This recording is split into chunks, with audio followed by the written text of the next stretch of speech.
British Honduras, Guatemala, British Honduras, Guatemala. This is our country. We own it. We love it. And we'll keep it. And by God, we'll kill anybody who tries to take it away from us. A small country in a militant mood, Belize, British Honduras, Britain's last outpost on the American mainland. A country frightened of being gobbled up by its big neighbor, Guatemala. The voice of the emerging nation of Belize in Central America, Radio Belize.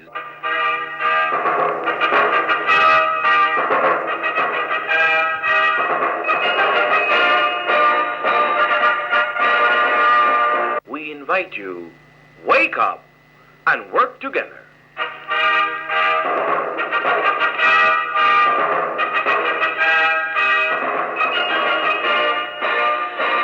We bid you, we exhort you, wake up and work together.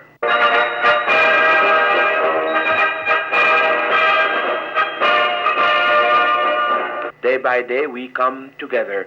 We come together at the office, at the factory, in the cane field. Thus our homegrown personality becomes more clearly defined. We dwell together in this fair land, and the land and the things of the land around dominate us and stamp a common brand upon us as Belizeans.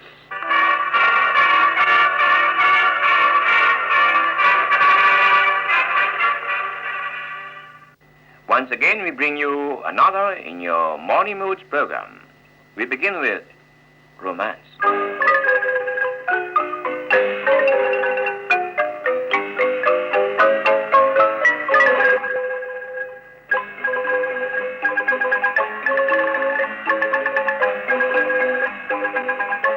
The neighbor, Guatemala. It's never peaceful here. Each day, at least 2 people are killed in the country's vicious political war. There are left-wing guerrillas backed by Castro's Cuba. There is a right-wing terrorist organization called the White Hand. It specializes in the assassination of communists. There are 5 different armed police forces. An archbishop has been kidnapped, an official state of siege has been declared, and the army maintains control.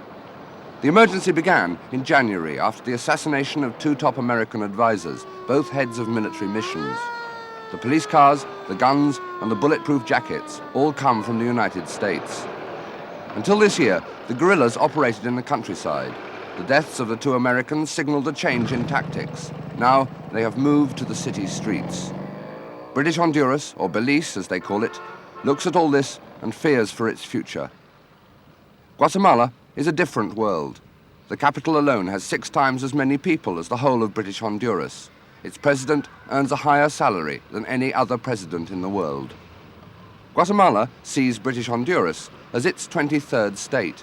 For more than 100 years, Guatemala has been arguing with Britain over the ownership of the colony.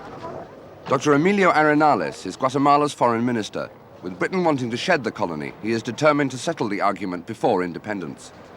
Back in the 19th century, and exactly in 1859, a treaty was signed between the United Kingdom and Guatemala, whereby the United Kingdom was supposed to acquire sovereign rights over a certain area. That area originally did not include the whole of Belize. I mean, the exploitation of forestry resources did not include the whole of what present-day Belize is. But that treaty was in exchange, the granting of sovereign rights was in exchange for the construction of a road and other considerations. The road was never built by the British. The road between Guatemala and the Atlantic was never built by the British in spite of our repeated demands. So we considered that the treaty was void, and thereby the sovereignty of Belize had reverted to Guatemala. This is the legal position of Guatemala, and this is the main reason why we claim that territory. There are other reasons, of course, which are not simply legal. The whole of the Petén province, which is about 1/3 of our territory, is locked up with no exit to the Atlantic. This has hindered severely the development of that area. Although, may I say that Belize itself has not been particularly well developed. British pirates and lumbermen founded British Honduras in the 17th century. Over the years, the lumbermen moved inland, cutting their way through the mahogany forests. There is not much mahogany left there now. But over the border in Guatemala's province of Petén, the forests are thick with it. It may be the richest source of mahogany in the world. With no good road eastwards to the Atlantic and no agreement with British Honduras, the forests are landlocked. In essence, that is what the 100 years of dispute has been about, a road. Guatemala wants to develop the Petén. Without the road to the sea, it's hardly worth the effort. Guatemalan stamps show British Honduras or Belize as part of her territory under her national flag. She insists in her constitution that Belize is hers, and all schools teach this. Yet, in 1965, Guatemala did agree with Britain that an American mediator should try to find a solution. People have been waiting for his answers for 2 years. They're due any day now. The frontier remains quiet, settlers on both sides are friends. But in Belize City, the arguments can be fierce. Guatemala is our next door neighbor. When you wake up in the morning, the first person you've got to tell good morning to is your neighbor. By the time you get your cousin and relatives, brothers and sisters, you are dead already. We got to be good with our neighbors. Guatemala is the country who are claiming us, and he's only waiting for us to get independent. Then they will walk in. That's your belief. With, That's your belief. If we don't have anybody to protect us, at that time they will take over the country. We're hoping Great Britain, we're hoping the United Nations, we're hoping ourselves will stop them. Well, I believe that all leaders of government presently are doing a good job, and we have to give them a chance to do a good job. He wants nothing to do with Guatemala. They want to live free. Free. Most of the people are getting wise, are thinking the right thing. This government that is on right now is definitely a corrupted government. That's what I feel. That's what I feel. When you mention corrupted, no, please refine it for us. The majority of us hasn't had an education. We haven't been to school. The majority of us, sir, we would like you to refine the word corrupted government to us. It's not a staple government. You hear? What's the meaning of staple, sir? Premier George Price, 49, half Welsh, half Indian. Oh, Corporal, good morning. Give this to the superintendent. Good, thank you. Originally trained to become a Jesuit priest and still devout, George Price gets most of his support from the Catholics. The poorer, uneducated country people treat him almost as a saint. Mr. Premier, a lot of people have accused you of being pro-Guatemala, and some people have accused you of having secret dealings with Guatemala. I think any politician today is a controversial figure, and my adversaries have said that, but there's no truth in it. I am pro-Belizean, and we're working very, very hard to build the new Belize, a sovereign, independent nation with its own personality, the Belizean people, its own identity, the country of Belize, and so it's all nonsense. We're not working to turn this country over to Guatemala. We're working too hard to build the new nation of Belize. The mediation, of course, is on the Anglo-Guatemalan dispute. If the mediator recommends the full independence of Belize, very well, we'll be very happy about it. If he doesn't, we'll still have to go, we won't accept it. We'll go right on into an independence constitutional conference. As I see it, I think the solution would be that the Guatemalans would accept the independence, the sovereign independence of Belize. And of course, a sovereign independent Belize would ask of the Guatemalans and all our American brothers in this part of the world peace and friendship. Finally, we asked the Premier what he thought of the opposition leader, Philip Goldson. Well, as a Belizean, I love him, because Belizeans must love each other. I do think he's doing no good for the country by his tactics. He's recently, I think, given up all hope of ever winning an election democratically. I think he's becoming a little desperate, and he's inclined to violence.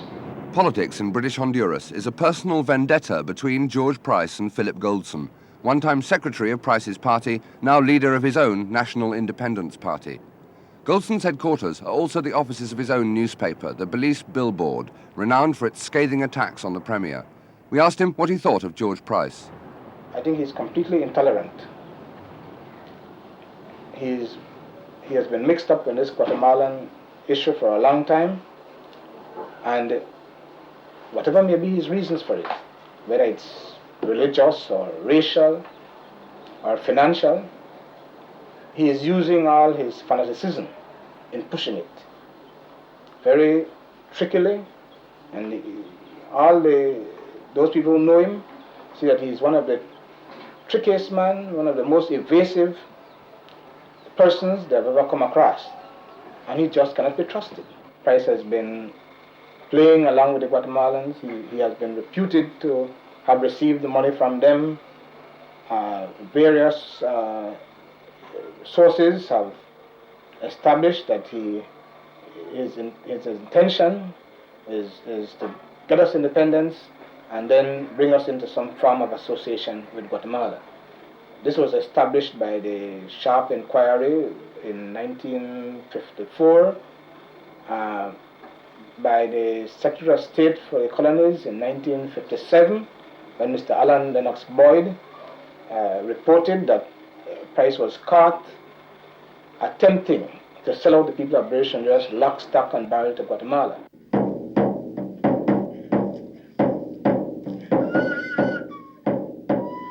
This church is in the western highlands of Guatemala, the most densely populated part of the country. The Indians who live here own barely 2 acres of family. 80% of the land is owned by just 2% of the population. It is the fear of being reduced to conditions like these that frightens the Negroes of British Honduras. They fear that any arrangement with Guatemala would turn them into fifth-rate citizens because of the color of their skin.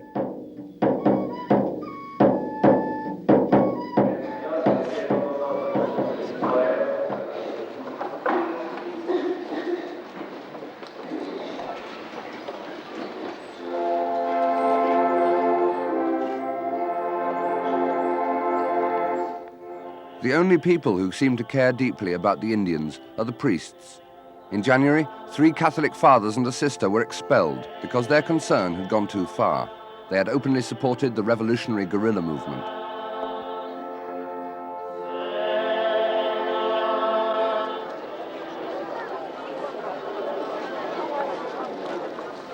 Despite the influence of the church, the Indians retain their own prayers to their ancestors and their own way of life. They are a country within a country, distinct and different from the man with a whitish skin.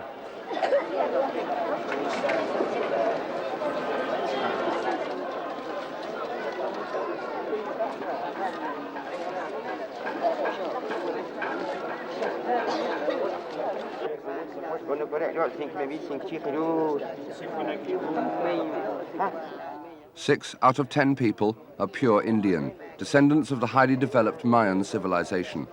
But today they are nothing. Hardly any of them can read and write. They are desperately poor, and their chances of progress under the present system are negligible.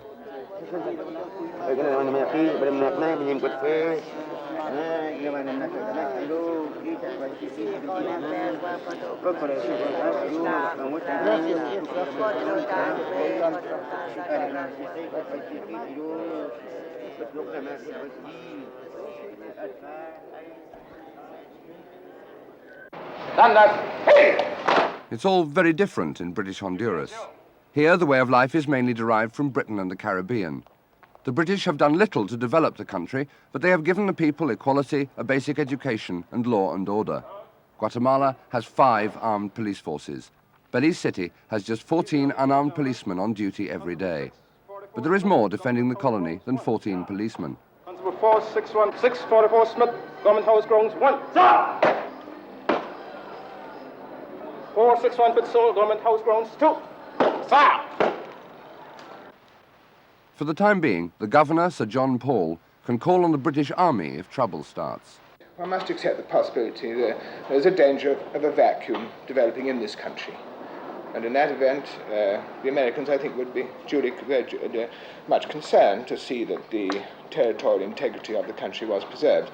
I'm satisfied, for our part, that I think we should be able to deal with the internal security, any internal security situation which develops. But of course, in the event of any possible external threat, then this poses very different problems, and it's something which we would obviously not be capable of dealing Well, an independent British Honduras would not be capable of dealing with it itself.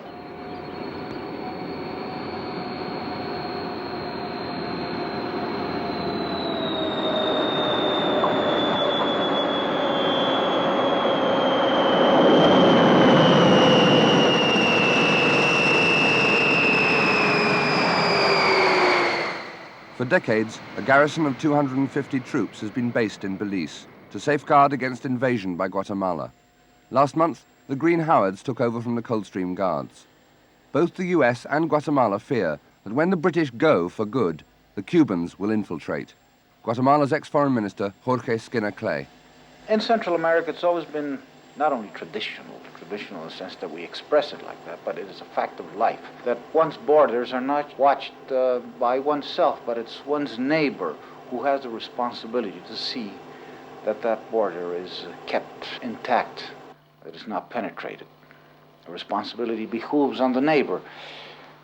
And a new independent country sitting on the east coast of Guatemala, that is right on the Caribbean Ocean, what will it become? A new window towards Cuba, a field of penetration, a complete disruption, a creation of a new unequilibrium of the Central American system. What's going to happen? Who's going to watch that border? 8 years ago, the Guatemalans and the American CIA hoped to smash Cuba at the Bay of Pigs. In return for training facilities, the Americans gave a secret promise that they would pressurize Britain on the Belize dispute. This was confirmed by Roberto Alejos, who fixed the deal. We were originally contacted by an embassy employee accompanied by a CIA man. He approached me to get them in touch with the president of Guatemala so that the president would authorize the Cuban training for the Bay of Pigs invasion.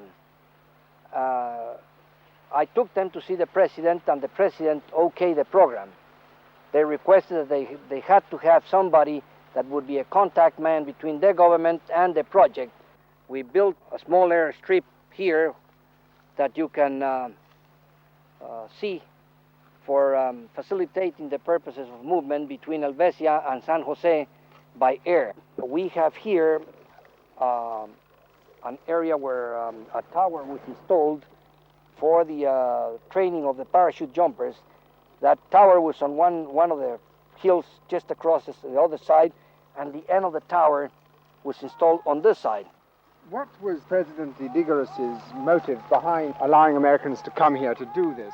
The only condition President Ydígoras stipulated was that he wanted to get the American government, or let's say President Kennedy's compromise, that he would press the British into sitting at the conference table so that Guatemala could try to make his rights valid on Belize. Personally, I got involved in the project because I did believe it was a worthy cause, and I also believe that we should recuperate Belize back for Guatemala.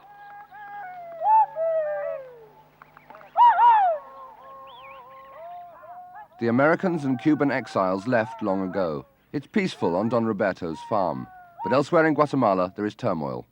Well, I don't think there is much to be said. All you have to do is read either the local press or the international press to see that in Guatemala a man's life is not worth a penny any longer.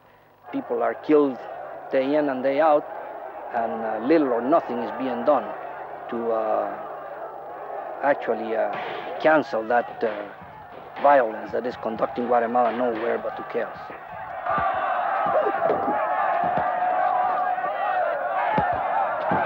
For years, Guatemala City has lived with violence. This news film is not unusual. A few weeks ago, there was a 2-hour gun battle in the city center, and some 2,800 people have been killed in 18 months, most by right-wing terrorists said to be in league with factions in the army and police. They murder anyone suspected of left-wing sympathies.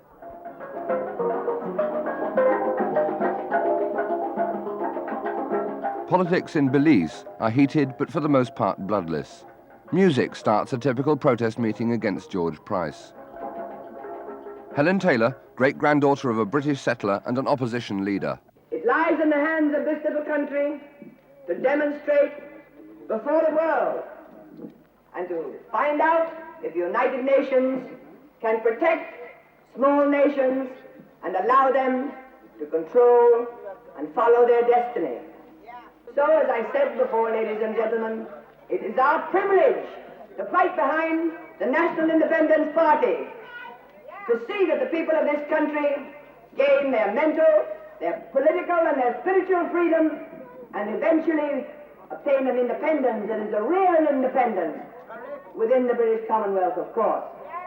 And if need be, we have to fight with our bodies and weapons as we did in 1798. We will do that also to save our country. Thank you, ladies and gentlemen.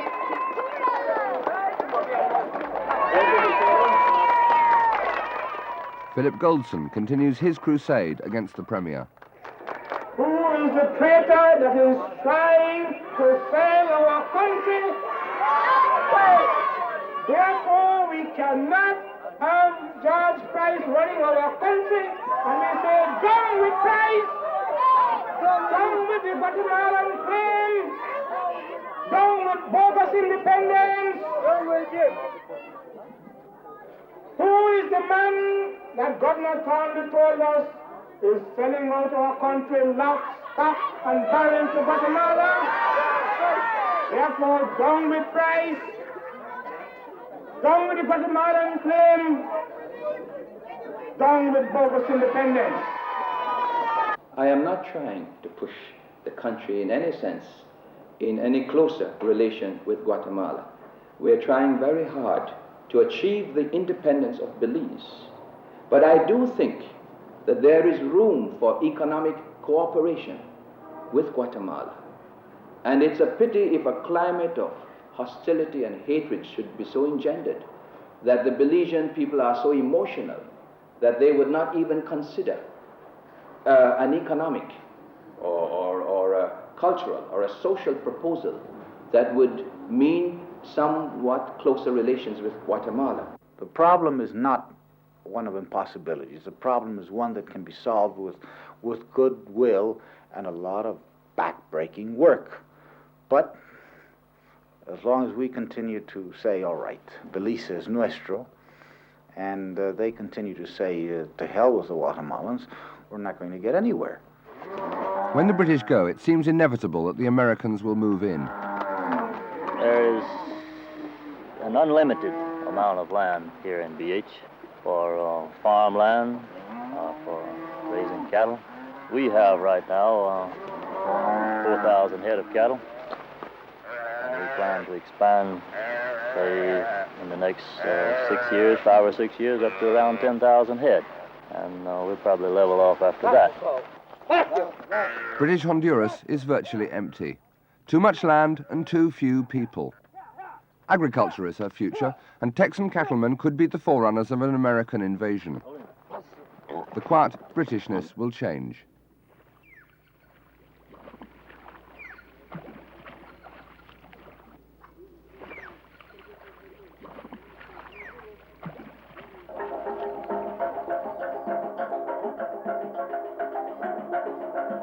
There is a talk about Guatemala wanting to claim this country. We don't want no part of Guatemala. Their way of living is different from ours. In recent years, we could hear of their revolution, changing of president, and a lot of bloodshed, and we haven't had that in this country. We are law-abiding citizens, and they are people who used to have a gun behind them, and we don't want such sort of things here.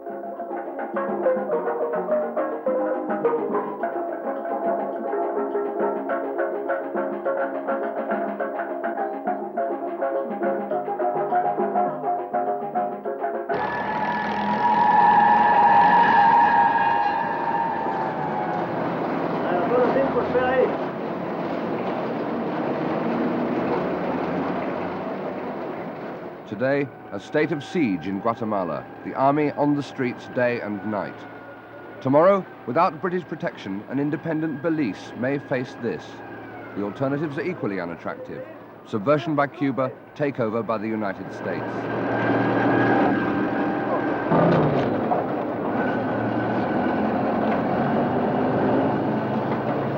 The time seems to have come for British Honduras to join the world.